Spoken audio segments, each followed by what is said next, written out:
नमस्कार, बहुत स्वागत है आपका। आप देख रहे हैं न्यूज का एक्सरे और मैं हूं आपके साथ मृदुल शर्मा। रोज की तरह आज भी एक्सरे रिपोर्ट्स आपके लिए आ गई हैं जो आपसे जुड़ी हुई हैं। कौन सी रिपोर्ट्स हैं आइए देख लेते हैं। एक्सरे रिपोर्ट्स आपके सामने पहले बताएंगे टीचरों का टाइम पास अब खत्म होने वाला है। सरकार का क्या फैसला है, योगी सरकार का, ये आपको बताऊंगा और टीचर क्या कह रहे हैं। इसके बाद आपको बताएंगे मुआवजे का एक अलग सा ही सिस्टम तैयार कर दिया गया है। वो कहां पर हो रहा है, कैसे हो रहा है, ये भी आपको बताऊंगा। और आखिर में बताऊंगा, आरोप लगा रहे हैं परिवार वाले कि बहू मेडल ले गई, लेकिन कीर्ति चक्र को लेकर क्या खबर है ये आपको बताऊंगा। लेकिन पहली खबर टीचर्स को लेकर है। दर्शकों, यूपी के शिक्षकों को लेट लतीफी पसंद है। सवाल सबसे बड़ा, डिजिटल अटेंडेंस से तकलीफ क्यों है और छात्रों को क्या शिक्षा दे रहे हैं शिक्षक, ये आपसे जुड़ी हुई खबर क्यों है दर्शकों में मैं आपको बता रहा हूं। क्योंकि आपके छात्र जो आपसे जुड़े हुए हैं, कोई आपका बच्चा होगा, कोई आपके रिश्तेदार होंगे, वो स्कूल जाते हैं लेकिन उनके सामने दिक्कत क्या आ रही है, शिक्षक वक्त पर नहीं पहुंच रहा है। और दर्शकों, जो खबर आज हम आपको दिखाने वाले हैं वो बतौर माता पिता आपके लिए बहुत अच्छी है, लेकिन कुछ शिक्षकों के लिए बड़ी परेशानी भी है। मैं यहां साफ कर दूं, कुछ शिक्षकों के लिए, सबके लिए नहीं। क्योंकि उत्तर प्रदेश सरकार ने एक आदेश जारी किया था जो अब लागू हो चुका है। और इस आदेश के तहत अब घर बैठे शिक्षक स्कूल में अपनी उपस्थिति दर्ज नहीं करा पाएंगे। भूल जाइए, स्कूल टाइम पर पहुंचेंगे और अगर लेट हो भी गए तो उन्हें इसका दंड भुगतना होगा। अब ऐसे शिक्षक स्कूलों में टाइम पास नहीं कर पाएंगे दर्शकों, क्योंकि उत्तर प्रदेश के स्कूलों में शिक्षकों की हाजिरी को लेकर अक्सर सवाल उठते हैं। आप देखिए, इस तरह से बैठते हैं कुछ शिक्षक, कुछ आराम फरमा रहे हैं। कई जगह शिकायतें आती हैं कि शिक्षक पढ़ाने के लिए आते ही नहीं हैं। कई जगह तो यह भी शिकायतें मिली कि शिक्षकों ने अपनी जगह किसी और को पढ़ाने के लिए भेज दिया है। सोचिए आप, पहले भी ऐसी खबरें आम थीं और स्कूल के समय टीचर कहीं स्वेटर बुन रहे हैं, कहीं सो रहे हैं। देखिए जरा आप, इन्हीं को दिखा रहा हूं आज, कहीं सब्जी काटते हुए नजर आ रहे हैं, गप्पे मारते हुए नजर आ रहे हैं। बच्चों को पढ़ाना लिखाना तो बहुत दूर की बात है दर्शकों, क्लासरूम में झांकते भी नहीं है। देखते जाइए जरा आप इन तस्वीरों को। अपना सारा समय शिक्षक मोबाइल में खर्च कर रहा है। अब उत्तर प्रदेश के ऐसे शिक्षकों पर नकेल कसी गई है दर्शकों, जो आपको दिखाई दे रहे हैं ना, इन्हीं शिक्षकों पर नकेल कसी गई है। अब शिक्षकों को समय पर स्कूल पहुंचना होगा और पूरे शेड्यूल के हिसाब से अपनी ड्यूटी पूरी करनी होगी, तय वक्त जो दिया गया है, ताकि बच्चों का भविष्य उज्जवल हो सके। बच्चे पढ़ेंगे तो देश विकास करेगा। ये हमको आपको समझना होगा कि देश बढ़ेगा तभी तो हम बढ़ेंगे। और सबसे बड़ा सवाल यही है दर्शकों, सरकार ने आदेश क्या दिया है, सरकार के आदेश के बाद कैसे सवाल उठ रहे हैं, पहले जरा आपको वो दिखाता हूं। यूपी में प्राइमरी शिक्षकों की मनमानी अब नहीं चलेगी। अब स्कूल पहुंचने में लेट लतीफी बर्दाश्त नहीं की जाएगी। राज्य में डिजिटल अटेंडेंस को लेकर सरकार सख्त है। यूपी सरकार ने साफ कर दिया कि अब बिना स्कूल आए शिक्षकों की दाल गलने वाली नहीं है। सरकार के इस आदेश के मुताबिक अगर शिक्षक 1 मिनट भी देरी से स्कूल पहुंचेंगे तो उनका वेतन काट लिया जाएगा। टीचरों को ये खुद पर बंदिश जैसा लग रहा है, क्योंकि जिस टैबलेट से अटेंडेंस लगेगी वो सरकार का है, जिस पर स्कूल पहुंचकर ही अपनी अटेंडेंस लगाई जा सकती है। फेस रिकॉग्निशन फीचर के साथ लोकेशन ट्रैकिंग भी जारी किए गए ऐप से हो सकती है। अब शिक्षकों को अपने लिए यह जेल जैसा लग रहा है। हालांकि योगी सरकार इस कदम से शिक्षा व्यवस्था में सुधार लाने की कोशिश में है। शिक्षकों और कर्मचारियों को रोजाना अपनी डिजिटल अटेंडेंस लगाने और किसी भी तरह की लापरवाही ना बरतने के आदेश दिए गए हैं। तो सवाल बहुत सारे दर्शकों, सरकार का आदेश शिक्षा प्रणाली में बड़ा सुधार लाने वाला है। 8 जुलाई को, यह वही तारीख है दर्शकों जब इस आदेश को पहले दिन लागू किया गया, लेकिन पता चला कि मात्र 2% शिक्षकों ने ही उस डिजिटल अटेंडेंस में हामी भरी और लगाई। अब ऐसे में रिपब्लिक भारत की टीम का फर्ज क्या बनता है आपके लिए, रियलिटी चेक का। और हम निकल पड़े। हमारी टीम ने कानपुर के एक प्राथमिक स्कूल का रियलिटी चेक किया है दर्शकों। सुबह 8 नहीं बजे थे। यही वो समय होता है जब आमतौर पर टीचर अपने स्कूल पहुंचते हैं। और उनके बाद छात्रों की एंट्री होती है। रिपब्लिक भारत की जब टीम पहुंची रियलिटी चेक करने के लिए कानपुर में प्राथमिक विद्यालय, तस्वीर आपको दिखा रहा हूं, तो देखा कि वहां सिर्फ एक टीचर स्कूल में है, सिर्फ एक टीचर, और बाकी टीचर भी सुबह के 8 तो छोड़िए दर्शकों, 8 बजने के काफी देर बाद तक नहीं पहुंचे। हम वहीं पर इंतजार करते रहे कि आएंगे भाई साहब, देखेंगे। खुद प्रधान अध्यापक स्कूल से गायब थे। पता चला कि टीचर्स ने डिजिटल अटेंडेंस का विरोध करते हुए अपनी मांग रख दी है। आर भारत की रियलिटी चेक के दौरान स्कूल में एक टीचर तो दिखे, लेकिन बाकी टीचर 8 बजने के बाद भी नहीं आए दर्शकों। घड़ी की सुई टिक टिक कर आगे बढ़ती रही, अपना काम वो कर रही थी। कोई समय से नहीं चल रहा था तो वो थे शिक्षक। सुबह के 8:12 हो गए, लेकिन टीचरों के समय पर नहीं पहुंचने की वजह से स्कूल की पहली क्लास बंद हो गई, क्लोज, और छात्र बाहर घूम रहे थे। देखिए जरा, गेट में ताले लगे हुए हैं। ये रियलिटी चेक के दौरान देखने को मिला है दर्शकों, लेकिन हमारे सहयोगी गौरव वहां पर पहुंचे हुए हैं, और गौरव ने क्या देखा है आगे, ये आपको जरूर देखना चाहिए। रिपब्लिक मीडिया नेटवर्क की टीम इस वक्त मौजूद है कानपुर के प्राथमिक विद्यालय में, और जो क्लासरूम के कमरे हैं वो बंद हैं, उन पर ताला लगा हुआ है। ये तस्वीर आपको दिखा रहे हैं। देखिए, एक रूम है, दूसरा रूम है कक्षा नंबर 2, भाग संख्या 55, और BLO संजीव कुमार, इनका मोबाइल नंबर भी है, लेकिन यहाँ पर कोई मौजूद नहीं है। ऐसे ही अन्य भी कमरे हैं, वो आपको दिखाते हैं, जिन पर कुंडी लगी हुई है और टीचर जो है यहाँ पर नहीं पहुँचे हैं, जिसको लेकर के लगातार जो मामला तूल पकड़ रहा था कि ऑनलाइन अटेंडेंस क्यों नहीं लग रही है। साफ तौर पर यही कारण है जो देखा जा सकता है कि टीचर्स अपने समय से यहाँ पर नहीं पहुँच रहे हैं, जिसके चलते जो क्लासरूम्स हैं वो बंद हैं और बच्चे जो है वो बाहर देखने को मिल रहे हैं। देख लिया दर्शकों आपने, ये है वो रियलिटी चेक जो सच सामने लाता है, और यही न्यूज का एक्सरे काम करता है। आपने देख लिया कि पूरे स्कूल में शिक्षक तो दूर दूर तक कहीं नहीं थे। 1-2 टीचर को छोड़कर कोई भी शिक्षक वहां मौजूद नहीं था। टीचर अपनी ड्यूटी सही से नहीं निभाते मिले हमें दर्शकों, लेकिन ये छात्र शिक्षा लेने के लिए समय पर पहुंचे, जो देख रहा हूं मैं। ये देखिए आप, छोटे छोटे बच्चे पहुंच गए, क्योंकि इन्हें अपने भविष्य का ख्याल था। अब सवाल यह कि जो उत्तर प्रदेश सरकार ने सख्ती बरती है डिजिटल अटेंडेंस के लिए, ताकि क्लासरूम में बच्चे जो बैठे हुए हैं, स्कूलों में ताले जो अभी तक आपको दिखाई दे रहे थे वो खुल जाएं, ये कोशिश है सरकार की। बच्चों के बेहतर भविष्य से एक विकसित और मजबूत देश का निर्माण हो सके। लेकिन सवाल सबसे बड़ा यही खड़ा हो रहा है। अब आप उन बच्चों को सुनिए जो इंतजार कर रहे थे अपने शिक्षक का कि वो आएंगे पढ़ाएंगे, क्या कह रहे हैं, सुनिए जरा। स्कूल में कितने टीचर हैं? टीचर्स 10 आएंगे। 10। अभी कितने आए हैं यहाँ पर? अभी एक ही आए हैं। एक ही आएंगे। तो देखा आपने दर्शकों, एक छोटा बच्चा वो बता रहा है कि इतने सारे शिक्षक हैं, लेकिन कोई भी वक्त पर नहीं आया है दर्शकों। अब मैं आपको जो बताने वाला हूं वो आपके लिए बड़ा बेहद जरूरी है दर्शकों, क्योंकि आज एक्सरे रिपोर्ट तैयार करने से पहले हमारे सामने केस आ गए। क्या केस हैं दर्शकों, वो कौन से केस हैं, बड़े केसेस हैं, आइए जरा मैं आपको बताता हूं। क्योंकि जब हमने देखा कि स्कूल में इस फैसले के बाद शिक्षक परेशान हैं, शिक्षक अपनी मांग रख रहे हैं, तो हमने सोचा कि परेशानी देखें, क्या है परेशानी, आपको बताएं। तो क्या परेशानी है? केस 1। सबसे पहले उत्तर प्रदेश के शिक्षक सरकार के फैसले के खिलाफ हैं। सरकार ने डिजिटल अटेंडेंस के लिए एक ऐप बनाया है दर्शकों। शिक्षकों को प्रेरणा पोर्टल के जरिए अटेंडेंस लगानी है, लेकिन इस ऐप से परेशानी है। ऐप पर स्कूल जाकर ही अटेंडेंस लगा सकते हैं, और टीचर्स को शिक्षा विभाग की तरफ से टैबलेट्स दिए गए हैं। स्कूल पहुंचकर सबसे पहले मौजूदगी दर्ज करानी होगी। स्कूल में शिक्षकों के आने के सही वक्त का पता लग सकता है, और स्कूल में टीचर्स की मौजूदगी की भी जानकारी इस ऐप से मिलेगी, और सही डेटा से शिक्षा व्यवस्था जुड़ी हुई है, जो कमियां हैं वो उससे दूर हो जाएंगी। अब स्कूलों में कामकाज और पारदर्शिता भी आ जाएगी, ये कोशिश है।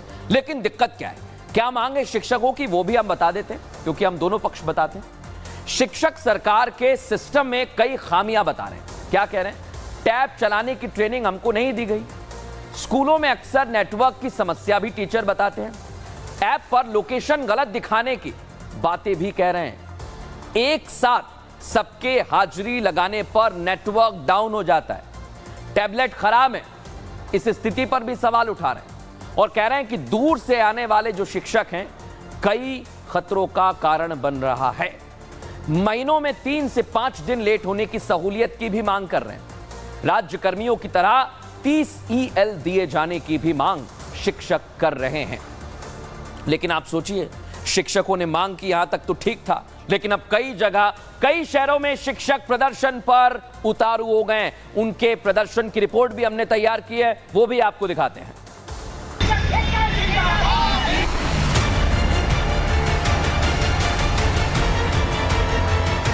अब तक छात्रों को स्कूल में समय से पहुंचने के लिए कहा जाता है। स्कूल पहुंचने का एक टाइम होता है। वैसे ये बात शिक्षकों पर पहले भी उतनी ही लागू होती थी और आज भी होती है। वो बात अलग है कि अब तक यूपी के टीचर अपनी मनमानी चलाते थे। अब इस लेट लतीफी को खत्म करने के लिए सरकार ने शिक्षकों से डिजिटल अटेंडेंस भरने के लिए कहा है, लेकिन शिक्षक इसका विरोध कर रहे हैं। कभी कोई ऐसी ट्रेजेडी हो जाती है कि कभी क्रॉसिंग बंद है, जाम है, या प्राकृतिक कोई आपदा है, बारिश होने लगी या देख या कोई दुर्घटना हो जाती, उस स्थिति में कभी कभी प्रॉब्लम आती है और उसमें हम लोग पूरे टाइम के लिए एब्सेंट हो जाते हैं। तो उसमें कुछ छूट देनी चाहिए हम लोगों को। उत्तर प्रदेश के अलग अलग जिलों से शिक्षकों की काली पट्टी बांधकर विरोध प्रदर्शन की तस्वीरें सामने आ रही हैं। गाजियाबाद हो, रायबरेली हो या गोंडा, सभी शिक्षक सरकार के इस आदेश के खिलाफ सुर में सुर मिला रहे हैं। शिक्षक इस आदेश को मानने के लिए तैयार नहीं और उनमें गुस्सा देखने को मिल रहा है। ऐसे में सवाल उठता है कि जब स्कूलों में काम करने का एक समय तय है, तो आखिर शिक्षकों को डिजिटल हाजिरी से क्या आपत्ति है और इस पर इतना हंगामा क्यों? योगी सरकार ने रजिस्टर की जगह सरकारी स्कूलों में सिर्फ डिजिटल हाजिरी वाला सिस्टम ही तो लागू किया है। तो देखा, अब शिक्षा व्यवस्था को लेकर किस तरह का विरोध हो रहा है। शिक्षक व्यवस्था को लेकर भी सवाल उठा रहे हैं, क्योंकि उन्हें लगता है दर्शकों, इससे उन्हें नुकसान होगा। ऐसे में सरकार की तरफ से भी अधिकारियों को निर्देश दिए गए हैं कि वो टीचर्स को समझाएं। ये देखिए आप, मुख्यमंत्री योगी आदित्यनाथ ने अफसरों से कहा है कि वो टीचर्स से बात करें, स्कूल जाकर सीनियर अफसर हाजिरी लगवाएं, जनपद स्तर पर अधिकारियों की ड्यूटी लगाई जाए ताकि टीचर्स को समझाकर उनसे डिजिटल हाजिरी लगवाई जाए। क्या संदेश है, जरा समझिए इसे दर्शकों। साफ है कि डिजिटल हाजिरी को लेकर सरकार अपने फैसले पर यू टर्न नहीं लेगी। मुख्यमंत्री योगी आदित्यनाथ नहीं बदलेंगे फैसला। और सरकार से जारी आदेश में कहा गया है, क्या कहा गया है, सुनिए जरा ध्यान से इसे। 30 दिन तक ऑनलाइन हाजिरी दर्ज ना करने वाले शिक्षकों का वेतन रोक दिया जाएगा। डिजिटल अटेंडेंस दर्ज ना करना विभागीय आदेश की अवहेलना मानी जाएगी। ऐसी स्थिति में अनुशासनात्मक कार्रवाई भी हो सकती है। बाराबंकी उन्नाव में तो डिजिटल अटेंडेंस ना लगाने पर शिक्षकों का वेतन रोकने के भी आदेश दे दिए गए, जिसके कारण बाराबंकी में 11,000 और उन्नाव में 12,229 टीचर्स की सैलरी काटने का आदेश जारी हो चुका है। इससे पहले प्रदेश सरकार ने शिक्षकों को 11 जुलाई से हर हाल में डिजिटल अटेंडेंस दर्ज कराने का आदेश दिया था, लेकिन शिक्षक ऐसा करने की बजाय विरोध में बैठ गए हैं। हमने ये तस्वीर भी आपको दिखाई है और इसी पर सवाल खड़ा हो रहा है, लेकिन अब देखना होगा कि शिक्षक इसे लेकर क्या फैसला करते हैं। आइए, अब वक्त हो गया है आज की दूसरी हमारी बड़ी एक्स्ट्रा रिपोर्ट का। दिखाते हैं आपको दूसरी रिपोर्ट क्या कहती है, क्योंकि वो आपसे जुड़ी हुई है, किसानों से जुड़ी हुई है। ऐसा मैं क्यों कह रहा हूं, आइए जरा बता देता हूं। मुआवजे का एक सौदा आ गया है दर्शकों। क्या है, हाईवे वाली जमीन पर मुआवजा इंडस्ट्री फल फूल रही है। कैसे? हाईवे की लाइन में घर क्यों बनाए जा रहे हैं और मुआवजा रैकेट के कितने सूत्रधार हैं। अब जरा इसे समझने के लिए आपको मेरे साथ आना होगा, क्योंकि हम आपके लिए ऐसी खबर लेकर आते हैं और कोशिश करते हैं कि आपको पूरी खबर अच्छे से समझाएं। तो आइए शुरुआत करते हैं। आपने किसी भी गांव, शहर, प्रदेश और देश के विकास के लिए सड़क और राजमार्गों का विकास देखा होगा, आपके शहर से भी कभी निकला होगा। बीजेपी की सरकार ने देश को कई ऐसे नेशनल हाईवेज दिए हैं जो आप देख रहे हैं, जिसने आपकी यात्रा को आसान बनाया है, व्यापार को सुगम बनाया है। केंद्र सरकार देश में इंफ्रास्ट्रक्चर के विकास पर जोर दे रही है। यही वजह है कि देश में अभी भी कई राजमार्गों का काम जारी है, जबकि कई काम शुरू होने वाले हैं। मध्य प्रदेश और उत्तर प्रदेश को जोड़ने के लिए सिंगरौली से प्रयागराज तक हाईवे का निर्माण होना है। समझिए, हाईवे निर्माण के लिए सर्वे का काम पूरा हो गया है, लेकिन हाईवे बनने से पहले मुआवजा सिंडिकेट एक्टिव हो गया है। दर्शकों, वहां पर एक्टिव हो चुका है सिंगरौली प्रयागराज हाईवे पर। 70 किलोमीटर का हिस्सा है दर्शकों, सिंगरौली जिले में आता है। 4 लेन हाईवे पास होने के बाद मुआवजा रैकेट सक्रिय हो गया है। कैसे? जालसाज ठीक उसी जगह पर घरों का निर्माण करते हैं जहां से हाईवे का निकलना है। हाईवे के लिए सरकार जमीन अधिग्रहण करती है तो क्या होता है? मुआवजा देती है। अगर सिर्फ जमीन का अधिग्रहण करती है तो मुआवजा कम मिलता है, लेकिन अगर उस जमीन पर मकान बन जाए तो मुआवजे की रकम बढ़ जाती है। और सरकार से मोटा मुआवजा वसूलने के लिए सिंगरौली जिले में बाकायदा दलाल सक्रिय हो गए। हाईवे पास होने से पहले ही नेताओं और रसूखदारों ने इस इलाके में औने पौने दाम पर जमीनें खरीद ली। अब मोटे मुआवजे के लालच में धड़ाधड़ निर्माण किया जा रहा है। सोचिए जरा, इतना कुछ वहां पर चल रहा है। यानी जब हाईवे निकलना था वहां पर जमीन थी, लेकिन जब दूसरी बार अधिकारी पहुंचे तो मकान ही मकान नजर आने लगे। देखिए जरा इस रिपोर्ट में।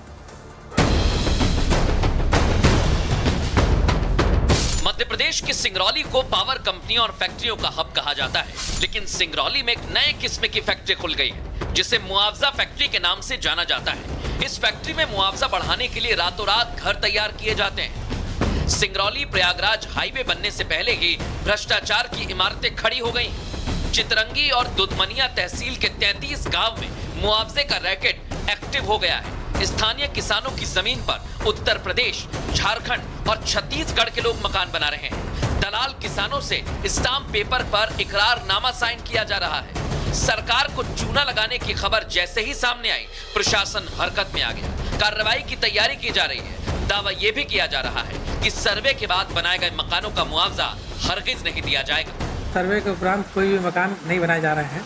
हम लगातार भ्रमण करते हैं। साथ ही हमने हमारे मैदानी अमले को ये सूचना दी है कि कोई नवीन निर्माण ना हो। यदि कोई मकान श्री ए के पब्लिकेशन के बाद बनते हैं तो उसको मुआवजे की पात्रता नहीं होगी। लोगों ने संभवतः कुछ मकान निर्मित किए हों मुआवजे के उद्देश्य से, लेकिन वो मुआवजे की पात्रता में नहीं आएंगे। प्रशासन दावे तो कई कर रहा है, लेकिन इसी प्रशासन की नाक के नीचे ये निर्माण किए गए हैं, लेकिन किसी को कानो कान खबर तक नहीं हुई। अब देखना यह होगा कि इस मुआवजा फैक्ट्री के खिलाफ क्या एक्शन लिया जाता है।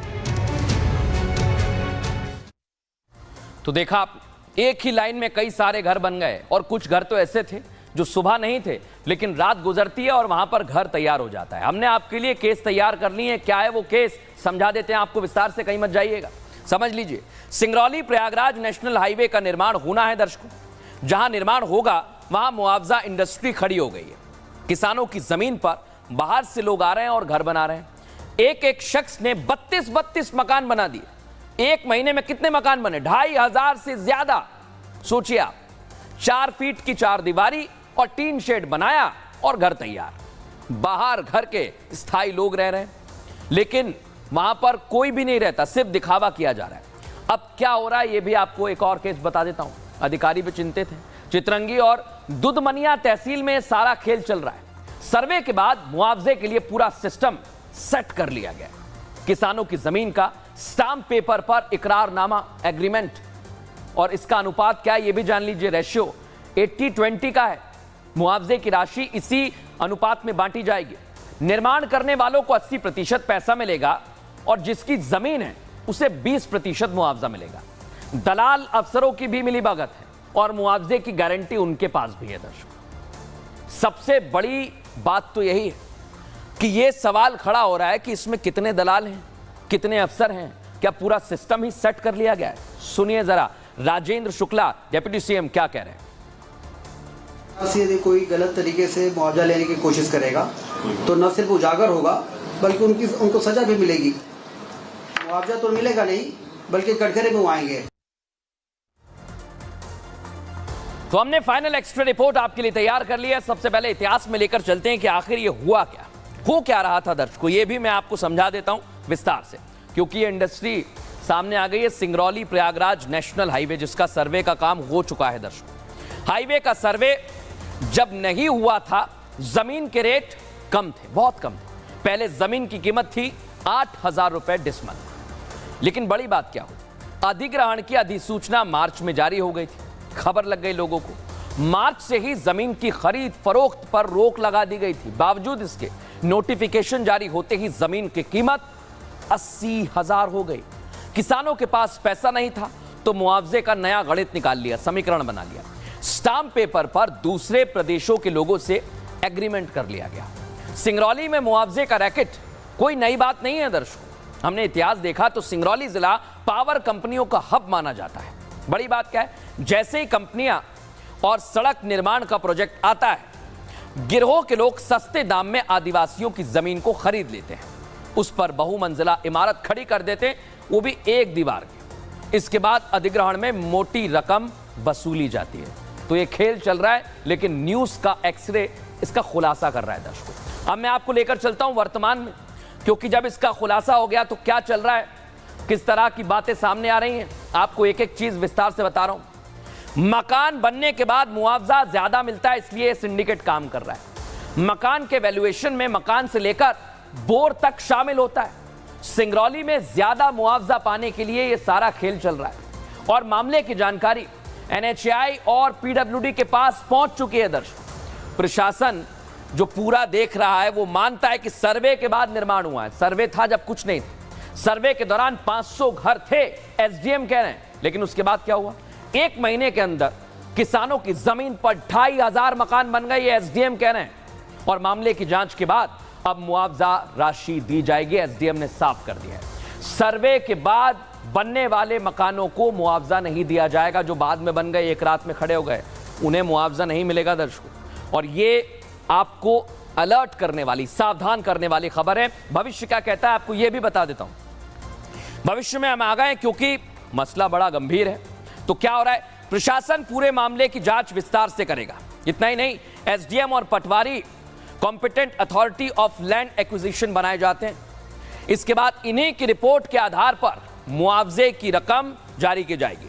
रिपोर्ट बनाते समय अधिकारियों की ईमानदारी बड़ी सवालों के घेरे में आती है, लेकिन रखनी होगी। प्रदेश सरकार भी इस मामले में अब एक्शन ले सकती है और इस पर एक्शन होगा तो इस सिंडिकेट का खुलासा हो जाएगा।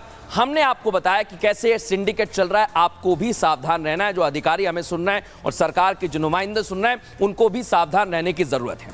अब वक्त आ गया हमारी अगली स्टोरी का, और अगली स्टोरी क्या कहती है आइए जरा दिखा देता हूं आपको, क्योंकि यह मसला बड़ा गंभीर है दर्शकों। गंभीरता से सुनिए इसे। बहू ले गई मेडल, ये परिवार वालों के आरोप है। शहीद कैप्टन अंशुमन की पत्नी क्यों विवादों में फंस गई? स्मृति सिंह पर सास ससुर ने क्या आरोप लगाया? कीर्ति चक्र अभी किसके पास है? ये सारे सवाल आपके जहन में भी आए होंगे, लेकिन सारे सवालों के जवाब आपको मैं दूंगा। लेकिन पहले यह बताता हूं विवाद कहां से और कैसे शुरू हुआ। कैप्टन अंशुमन, हम सभी सम्मान करते हैं, सियाचिन में अपनी जान गंवा दी, अपनी कुर्बानी दे दी। हाल ही में राष्ट्रपति द्रौपदी मुर्मू ने पंजाब रेजिमेंट की 26वीं बटालियन के army medical corps captain Anshuman Singh को मरणोपरांत कीर्ति चक्र से सम्मानित किया है। यह सम्मान लेने शहीद कैप्टन अंशुमन की पत्नी स्मृति और मां मंजू सिंह पहुंची थी। इस दौरान दोनों सास बहू साथ दिखाई दी, लेकिन अभी 7 दिन भी नहीं गुजरे थे कि शहीद के घर में विवाद पैदा हो गया। दर्शकों, शहीद कैप्टन अंशुमन के परिवार में उनकी मां है, उनके पिता हैं और छोटा भाई है, और उनकी पत्नी स्मृति है। लेकिन शहीद कैप्टन अंशुमन की मां का कहना है कि बहू अब उनके साथ नहीं रहती है। शहीद की मां ने आगे दावा किया कि इस रिश्ते में खटास आ गई है। वो अपनी बहू पर कुछ और भी आरोप लगा रही हैं। शहीद कैप्टन अंशुमन के माता पिता का अपनी बहू के लिए क्या कहना है, सबसे पहले मैं आपको वो सुनवाता हूं, सुनिए जरा। सरकार ने जो हमको दिया वो बहुत दिया। मैं उस याद के सहारे, उस सम्मान के सहारे बहुत फक्र के साथ जीऊँगा। हमने तो सबसे कहा कि वो क्या संबंध हुए, मैं जानी नहीं पे आज तक क्या है। उन्होंने कहा कि हम समाज के हिस्सा हैं, हमें समाज से मतलब नहीं। हमने कहा हम समाज के हिस्सा हैं। उनके पिताजी से भी बात हो रही थी, लेकिन मुझे आज तक इस बात का पता नहीं चला कि वो कौन सी खता थी जिसके कारण ये दूरियाँ हमारी बढ़ी। हमें भी बता देती तो शायद मैं धन्य हो जाता। मैं तब भी, मैं जब जानी कि सामान भी एक झोले में रख के गई, तब भी मैं इस चीज़ को इस चीज़ को मैं इग्नोर की, क्योंकि मैं सोची बच्ची है, पर वो सोच समझ के, क्योंकि उसकी माँ उसके साथ थी। सडनली अंशुमान के जाने के बाद एक माँ के दर्जा भी नहीं दे रही है, वो दर्द है। तो सुना आपने, शहीद कैप्टन अंशुमन की पत्नी पर उनके सास ससुर आरोप लगा रहे हैं, लेकिन 5 जुलाई को कीर्ति चक्र सम्मान लेने के दौरान स्मृति सिंह राष्ट्रपति द्रौपदी मुर्मू के सामने जब खड़ी हुई थी, तब उनके हाथ जुड़े हुए थे और आंखों में आंसू थे। तब स्मृति को देखकर ऐसा बिल्कुल भी नहीं लग रहा था कि आने वाले दिनों में कुछ ऐसा सुनने को मिलेगा। शहीद के परिवार की तरफ से इस तरह के आरोप लगेंगे। स्मृति उस रोज बेहद भावुक थी दर्शकों। उन्होंने अपनी प्रेम कहानी दुनिया के सामने रखी, मानो हर लफ्ज के साथ वो उन पलों को फिर से जी रही हूं। उन्होंने वो सभी बातें शेयर की जो अंशुमन की शहादत से एक रात पहले दोनों के बीच पर फोन की बातचीत हुई थी। सुनिए जरा स्मृति ने क्या कहा था। On 18th July, we had a long conversation about how our life is going to be the next 50 years. It's going to build a house, we're going to have kids and whatnot. 19th morning, I get up, I get a call. He's no more. What? I just called, I just talked to him. I mean, what do you mean, what, no more? But 7-8 hours, it got confirmed that he's no more. And till date, I'm not coping up. I'm just trying to figure out, maybe it's not true. But now that I have Kirti Chakra in my hand, maybe it's true. तो सुना आपने स्मृति का कहना है, लेकिन अब स्मृति क्या कह रही हैं, परिवार वाले क्या कह रहे हैं, ये आपने सुन लिया है, लेकिन अब आगे क्या होगा हमें भी इंतजार रहेगा। बहरहाल खबरों में आगे बढ़ेंगे और एक ऐसी खबर जो आपको देखनी ही चाहिए। क्यों देखनी चाहिए? ये खबर महाकाल के भक्तों के लिए खास है। सावन का महीना लगने वाला है। 22 जुलाई से यानी 10 दिन बाद सावन की शुरुआत हो जाएगी। ऐसी मान्यता है कि सावन में भोले बाबा का सबसे प्रिय महीना है और भक्त भी आते हैं। ऐसे में शिव भक्त महाकाल की नगरी उज्जैन में दर्शन के लिए पहुंचते हैं। यहाँ की प्रसिद्ध भस्म आरती में शामिल होते हैं। आप भी अगर 22 जुलाई से 2 सितंबर तक महाकाल जाने का विचार कर रहे हैं, तो मैं आपको बताता हूं कि मंदिर के पट खुलने और भस्म आरती का समय सावन में बदलने वाला है। मंदिर समिति की बैठक में सुरक्षा, सुविधाओं और व्यवस्थाओं को ध्यान में रखकर कुछ अहम फैसले लिए गए। क्या लिए गए, ध्यान से सुन लीजिए, टीवी का वॉल्यूम तेज कर लीजिए। सावन के सोमवार को मंदिर का पट सुबह 2:30 बजे और बाकी दिनों में 3 बजे खुलेगा। वहीं हर सोमवार के दिन भस्म आरती सुबह 2:30 बजे से 4:30 बजे तक होगी और बाकी दिनों में भस्म आरती सुबह 3 बजे से 5 बजे तक होगी। तो उम्मीद करता हूं कि ये जानकारी महाकाल के दर्शन करने जा रहे श्रद्धालुओं के लिए मददगार साबित होगी। और आप भी, उम्मीद हम ये भी करते हैं कि स्वस्थ रहें, अच्छे से रहें। फिलहाल इतना ही, नमस्कार।